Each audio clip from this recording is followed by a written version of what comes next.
Gorka Saltzez eta Galder González gara, Atopia RPG rol jokoa sortzen ari garen taldekoak, eta, pues bueno, hemen gaude Durangoko azokan, eta pixkat harrituta saria eman digutelako, oso eskertuta, eta askotan esan dugu egunean zehar, baina da fisikoki biltzen garen lehen eguna gaur, eta oraindik garatzeko asko daukagu rol joko honetan, baina oso pozik, egia esan, oso pozik.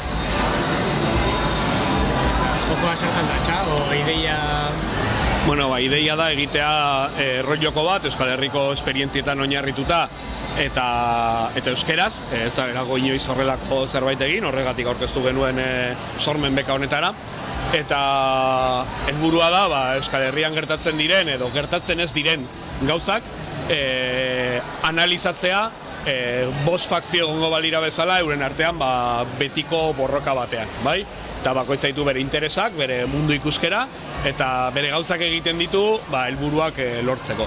Eta helburua da azkenean liburu bat idaztea, arauak, mundu ikuskerak eta kontakizun batzuk izango dituenak, eta horretan emango dugu urte oso hau, geratzen zaigun. Hala da, bai. Lotu dituzu ia fakzio horiek zelakoak izango diren, edo...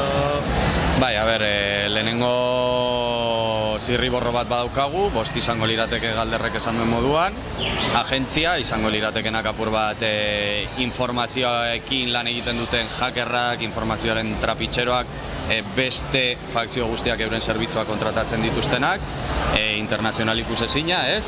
Izango litzateke apur bat anarkismo metafisiko baten modukoa, sistema dala horren internazional ikusezina baldin bada urkia hori izango litzateke diferentzua, apur bat, ez, statuskoaren zaindariak, eta beste bia falta zaizkit? Gero daukagu marxialistak, direla marxistak eta arte martzialetan adituak, izango liratekela, mundu ikuskera hori daukaten jendea, eta azken izango litzateke lur laua deitzen direnak, eta dira jende bat, konspirazio teoria guztietan sinesten dutenak, eta badakitenak horietako bat gutxienez egia dena. Eta orduan, konspiranoikoak dira, baina badakite beste guztiek ez dakitela zein den benetako egia. Orduan, horrekin uste dugu Euskal Herrian dauden tendentzia guztiak barne bildu ditzakegula nolabait, batzuk enduta ikusiko dugu beste fakzioren bat behar den, eta horren dirakoagu definitzeko ere, zein den jokatzeko sistema, eta bar, orduan, horretan emango dugu demoratxo bat. Eta sartuko zuen Lovecraften monstro arraren bat, o... Ez dakigu, ez dago ezer zehaztuta. Nik egia esan esate baterako errolean, ondala, ez dakit, dozena bat urtez duela jokatzen, orduan, ikusiko dugu zertara heltzen garen.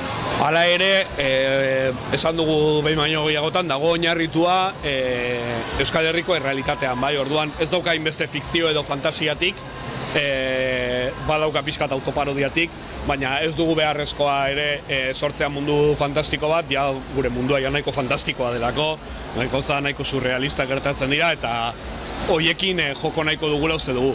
Baina beharrezkoa da momentu batean sartzea dragoi bat, sartuko dugu. Agertuko da, bai.